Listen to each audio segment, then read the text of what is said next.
What's up, guys, and welcome back to another episode of Pokemon Pocket Roulette. We're going to go ahead and spin our wheel and see what we are building around today. We have the one, the only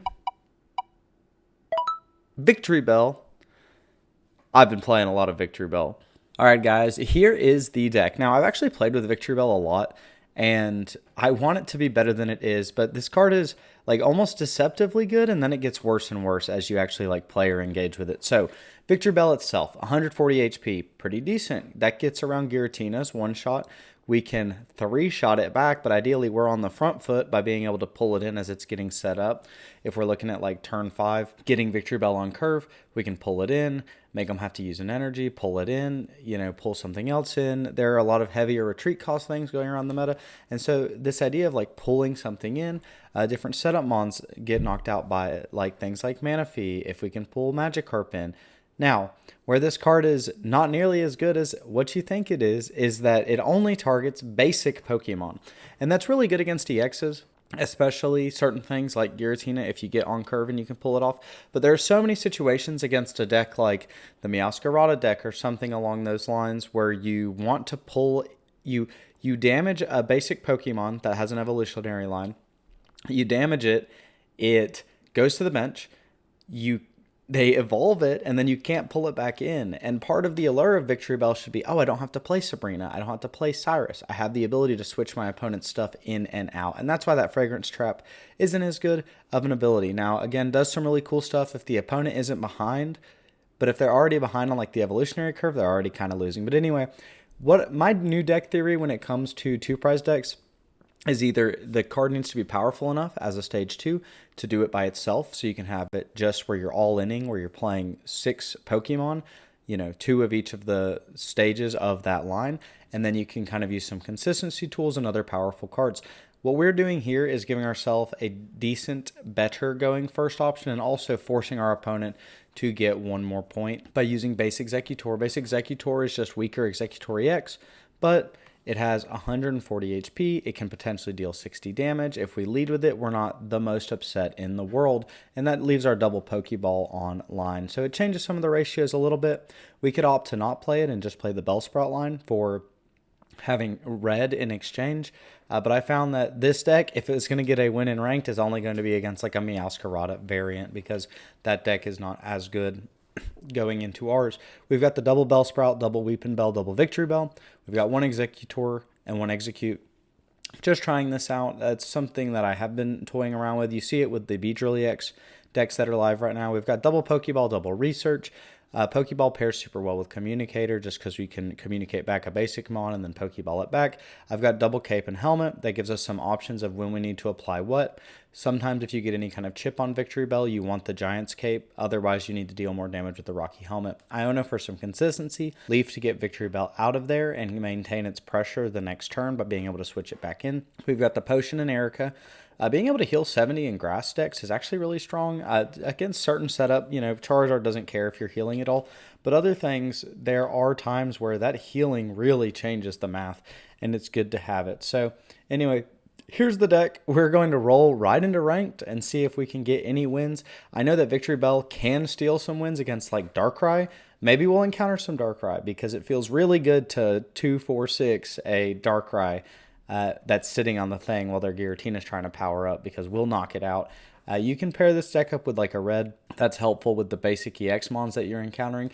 But a lot of the times the math doesn't change because there's so much healing and things like the Garden Shaman really mess us up. But yeah, we're going to roll into the games and I'll see you there. If you made it this far in the video, thank you so much for watching. Don't forget to leave a like if you enjoyed the video. Comment. Let me know which Pokemon you're excited to see. And don't forget to hit that subscribe button. We had a goal recently to hit 50 and we managed to hit it. So thank you so much for all your support. Our new goal is 100 and I hope to smell you later. All right, guys, we are getting right into it. We are sitting at a sad Great Ball rank 4 because we are losing too much. That's so sad. We are going to lead with that Bellsprout, though, and we are playing against a Cyclizar. I'm going to Pokeball, do a quick search. I get the Execute, which is good. We want to see the Executor as well. Professor's Oak Research, and then we go from there. Now, I thought Cyclizar was pretty neat, but being kind of worse than Farfetch'd, I think there's some situations where it does something. We're playing against a Gibble deck. It might be like a the Cynthia Garchomp one. They're just going to attack. We're going to draw Professor's Research. We're going to get Pokeball. We really needed to see Weeping Bell. This is my problem with these decks. As always, I have an issue with stage 1, but no big deal. We're just going to get the Bellsprout set up on the bench instead, since we know that this one is going down to Cyclizar, which, you know, Cyclizar isn't anything too crazy. And they have the Marshadow, such a powerful revenge killer. Well, the one retreat really too being very good, but luckily for us, our deck has a way to play around it thanks to that fragrant, soothing fragrance. Not soothing fragrance, the trapping fragrance. We have Bellsprout, we need to see Weeping Bell, and we get Executor. So what we can do here is just retreat out and use this Executor as the wall. I'm thinking about Rocky Helmeting, see if it changes anything. If we get heads, it will change the math, but we get tails because we always get tails unless we're trying to wake up from a status, in which case we stay tailsed up. They're going to cape, not changing the math if we get the heads. It does change the math, though, if we don't get the heads. So, you know, we just won't get that unlucky. They do Bellsprout us out. They get us with Sabrina. They're going to attack 440. If we get Weeping Bell, thank goodness. But we are still down in energy. We're going to have to... I decided to use the Leaf here to get that Victory Bell ramped up, because otherwise we're just going to be so down on energy by the time we do get to Victory Bell. I'm going to Potion just in case something else happens. We are going to Stomp. We do get the heads, so the cape did make the difference on their end. But if they attack us now, we're in a very fortuitous situation. Marshadow does not get the bonus. They've got the Gabite in the back, but as long as they don't see Garchomp, we might be okay. I know that they're probably not on the water fighting Garchomp at this point. They are going to Cyrus out our Weeping Bell, though, and make us take a hefty chunk of damage here. That 40 stacking up. I think that card would be probably still not crazy if it kept stacking, but still pretty good, or at least warp some of the things. We are going to Fragrance Trap in that Marshadow, though. That way we can get some pressure down, and we have healed up. We are in a pretty decent position, honestly. We are going to Vine Whip the Marshadow. It's weak to Psychic, so we don't knock it out, but by being able to pull it in, we don't have to worry about its bonus revenge damage, so we can kind of do something there. We just have to really hope that they don't have Garchomp. They do send the Gabite in. They are going to Grunt us. Oh, this is pretty... Oh, thank goodness. We don't lose the energy. That would be pretty bad for us, but they have the Garchomp EX anyway, so they are going to attack for that 100. 100 for 3 energy, not very good, like the new Lucario. We can pull something in and take it out. I decided to go for the Marshadow here. We're not in a great situation, and then I do something silly. I'm like, you know... I'm going to wall behind this, you know, put some pressure on. We'll knock the Marshadow out, and we'll see if we can get some, like, lucky heads and survive some attacks from Garchomp. And then I forgot the main reason that we are actually, you would ever play this Garchomp anyway, and that is the 1 fighting energy, 52, whatever. But we might be able to heads our way out of this. This Garchomp is weak to grass, unlike the other Garchomp, which does have no weakness. So we're just going to see how the opponent decides to play it. You can kind of pressure either side.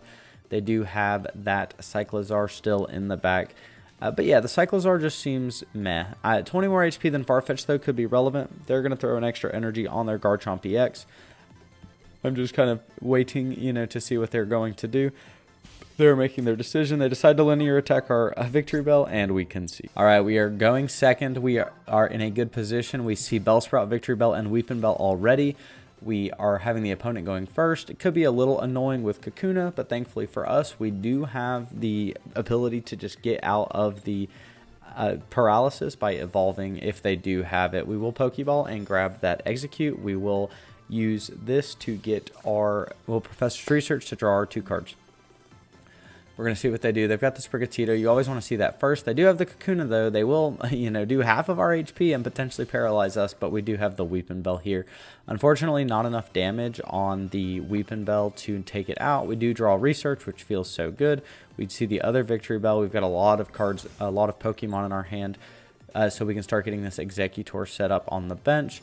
I'm going to communicate back the Victory Bell to see if we can find that other Bellsprout, and we do. That way we can start getting it set up since we have the line in hand. It's always better to get like that stage 1 online instead of sitting and waiting on a basic, because then at least when you do draw the stage 2, you'll be good to go. Now, we're not really scared of Beedrill EX here, honestly. They have Florigato. They're going to String Shot us again, and we are going to get paralyzed, but it's not going to matter because we have the a Victory Bell, and that evolution does get rid of any kind of status. One of those things that makes status worse, Not that there are any status conditions that are too crazy right now. We see how we cannot Fragrance Trap here because they evolved it. If they wouldn't have evolved it, we could have pulled Sprigatito in and we could have one-shot it. But not being able to manipulate the opponent's placements, they're going to send Meowscarada at, and we're in a pretty good position. They're going to Grunt. Oh, they get one, they get two. Okay, so they've completely slowed us down. Team Rocket grunts sometimes just being disgusting. We're going to figure out how we want to do this. I'm going to go ahead and get this Executor set up, and then I'm going to get Victory Bell back on the bench, and I want to just throw Rocky Helmet down so we can get some extra damage. We're not EX. We are only going to do the 30 stomp damage. This is one of my biggest problems with Executor EXs when I play him. Anytime I need the 80, I don't get it, and if my opponent needs the 80, they get it. It's just classic that way. Now, they could have set Sprigatito up if they had Florigato in hand. That would have been the correct play. They can be worried about my Victory Bell, but we don't have a way to get out the Executor and swing with the Victory Bell, so they might be locking themselves, or they just might not have it. They are going to Erica. This is the grass thing, you know, being able to heal so tanky makes them very strong. They're just going to keep throwing energy on, though. We Rocky Helmet it back, and we're in an okay position. Either way, if we land the heads or don't land the hands here, it doesn't matter. I'm going to look for that last Victory Bell to get it set up. We don't get it, but we do draw Erica. It's not going to matter, though, because we just Iona it. We fail the stomp. I know it doesn't matter, but, man, it feels bad not to get those crits.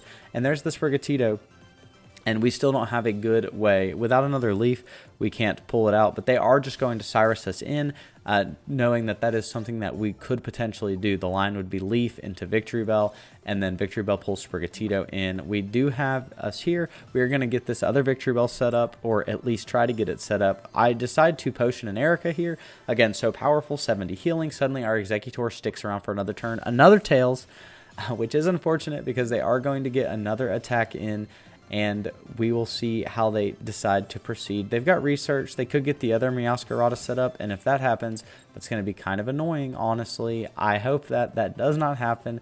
They do have the Florigato. I am just clicking away because that's what I do when I'm impatient. They are going to hit us with those Fighting Claws. We will helmet it, knocking it out, though, and now they send Florigato in. Even if they have the Meowscarada, I feel like I'm in an okay position.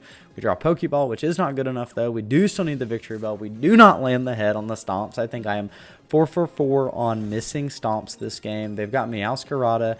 They are going to attack us for 60 and knock us out, and we really need to see Victory Bell. And if we don't, we lose the game. But it's okay. You know, we have to get it. We will find it. There's the Executor. There's the 20 damage. There's also a world where they have like Potion plus Erica. We send Weeping Bell in. We draw, and there is the Victory Bell finally. It is not the bottom of our deck. We will Vine Whip for 60. Again, Erica could be a problem. I don't know if they've went through both. They do have the Erica, but they're going to attack us back for 60. We are just 60ing back and forth. We draw the last card of our deck. It is the Giant Cape. And this Pokeball is dead in hand. We could have burned it. We will Vine Whip the opponent. We'll see what they're going to do. Hopefully they don't have like double Potion Pokemon Center Lady. That would be crazy. Or even Potion Pokemon Center Lady would win them this game. And I'm hoping they don't do it. They're sitting there. They're pausing. They're thinking. They Fighting Claws us, which means we are going to get the win. We Vine Whip and take out the Meowscarada. Luckily for us, we did get that win, but we are going into the next one. We're going second, and right off the bat, we see Bellsprout, Weeping Bell, Victory Bell. That's great. We see an Arceus come down. Leading Arceus is the worst thing that deck can do, but they do have the double leaves. They do the research, and now they've got the Shaman, and they've got the Dialga. Now, Shaman being on the bench could potentially be a liability. We can Victory Bell it in, and then we only have to knock out one of their EXs. And hopefully that will be the case, but we'll see what they end up doing. They have the leaf because they always have the leaf. They'll heal from our 20 damage that we did deal to the Arceus. Hopefully that won't matter. We get Weeping Bell going. We will Razor Leaf and deal some damage, but we don't have a ton of heavy hitters, and once they get set up, they're good to go. They have the Arceus. They have the Mew. They have the Shaman. They're going to be healing away. They have the Rocky Helmet, so we're not even going to be able to leverage the fact that we can't be like redded for 150. They've got the Potion. Oh my goodness, what does this deck not have? I'm just checking it out. We've got Weeping Bell. We've got Communications. We're going to go straight into Victory Bell. We have to Potion here. Basically what the plan is going to be, I'm trying to figure out exactly what my best out is. I'm looking for like Belt. We draw Execute. We draw Research. I can bring the Shaman in with the Fragrance Trap and knock it out.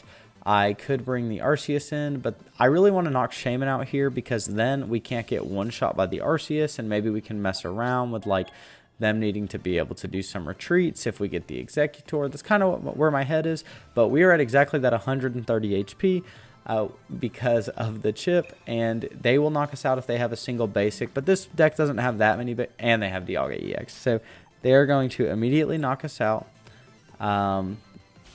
with the ultimate force, and now we are going to take the L probably. I mean, we need Executor. I think that's all we have. We can research, draw. We do draw the Executor. We've got the Pokeball to get that other Bellsprout set up. We are going to send in Executor. There's Bellsprout. We are stomping, and we're going to get heads. Perfect. We actually get the heads. That's crazy. That doesn't often happen, and we concede because it doesn't matter anyway. All right, here we are. We're going to be going first. Victory Bell really doesn't mind going first if you hit the curve because it's a stage 2 that can attack on the turn that it's played as long as we draw it. Now, I'm sitting here thinking I've got double Pokeball in hand. That's going to get us Bellsprout, and then it's guaranteed to get us Execute. They lead with the Shaman, the Floral Healing Shaman, the very beautiful full art here. They also have Professor's Research, which is a little annoying, but we will do what we can. They have Giratina, and they're playing the Psychic deck. They've got the Arceus. What do they not have right now, honestly? Something about seeing those big beefy EXs come down just make a deck like this feel really bad when you are not seeing the cards in your hand. Like, at least if I had Weepinbell in hand, I would feel a little better. But yeah, Giratina chilling with 170 HP. We've got Weepinbell. We will be able to knock out this Shaman next turn, and we need to start getting attacks down on like Arceus. They're going to go ahead and just set it up here instead of throwing another energy on the Giratina. They probably don't have like X-Speed, or they have Leaf. We will research. We can find it. Oh, we didn't see it. That's unfortunate for us. So now instead of being ahead and being able to pull like that Arceus in, we're just going to attack the Floral Shaman for 40. They've got another Professor's Research. That's a little annoying as well. But oh well, it does be like that sometimes. They are going to Fragrant Flower Healing. That's not going to change the math on anything, so we don't care as much. Cape is going to change the math, funnily enough, unless we can just draw our Victory Bell here, which is exactly what we need. And we draw Weepinbell, but we have Iono. Please give me a Victory Bell. If it gives us the same hand, I'm going to be upset. Potion, Leaf Victory Bell. There we go. There's the Victory Bell. Double Victory Bell. Actually, it would have been nice to see that Bellsprout or that Potion. I can Vine Whip here to take the Shaman out, and that's going to make it where that Arceus doesn't deal as much damage, but they can also just send the Giratina in. Now, most of the time, these decks play red, so they can get over that 150 threshold, or right at that 150 threshold to knock out of their Giratina, so I'm not too worried about that, but they have Giovanni, and I'm going to concede because, yeah, Giovanni is going to take us out. Guys, we are going second. We have Execute. We have Executor. We might be able to get that early pressure while we're setting the Bellsprout up. That would be pretty nice. They are going with Giratina, so we are playing as a similar, probably a similar deck. Giratina, they have the Psychic Energy. It might be the Mewtwo variant. Lots of ways you can play Giratina, especially when you're going first and you have Psychic. You can attack really quick. You can attack on that third turn because you've generated 2 energy plus the energy from placing. We're going to research, look for that Bellsprout. We have Pokeball, so we are guaranteed Bellsprout, and we can at least start getting the pressure up. Execute here. We're going to Seed Bomb. We can't do anything else yet, so they are going to take that 20 damage. Any kind of chip damage like that will matter because Giratina does damage itself, even though it's not that much. It does change a lot of values when it comes to like the upper end of the meta, it being able to attack and then be knocked out by different things because it attacked. It's never safe from like a Mewtwo attack. We're going to draw. We see that Victory Bell, and we are going to get Executor. I cannot do that today. And we're going to go ahead and Cape. That way we won't get knocked out by it next turn. We get the heads finally, so we are going to stomp for 60 damage. And now we are actually able to potentially knock this out next turn if we get the heads, but they do have the Pokemon Center lady, so it's not going to be that easy for us. And they have the potion also, so they've got to be bricking on something. Oh, they have another potion. Okay, so that is 70 health all in that turn. They are back to nearly full. They are going to attack us with that Bellow, but we will survive. They do not have a way to knock out Executor this turn. They could throw like Helmet on it. That would be really annoying if they throw Helmet and they attack us, but they are going to use that chaotic impact, deal some damage to themselves. We draw Erica. We've got Victory Bell. Unfortunately, Erica does not change any math. We get we stomp, and we do not hit heads. Heads would have pretty much, maybe not guaranteed if they have another Pokemon Center lady, but it would have meant that Victory Bell could come in and knock it out this following turn. But they have the other Pokemon Center lady also, so math not changing at all whatsoever. They're going to knock out our Executor. Here I am just terrified that they are going to draw another EX, but if we can get the other Victory Bell set up, we'll be okay. We're going to throw this down. I'm hoping they are not on Giovanni, even though I just lost that last game to a Giovanni user.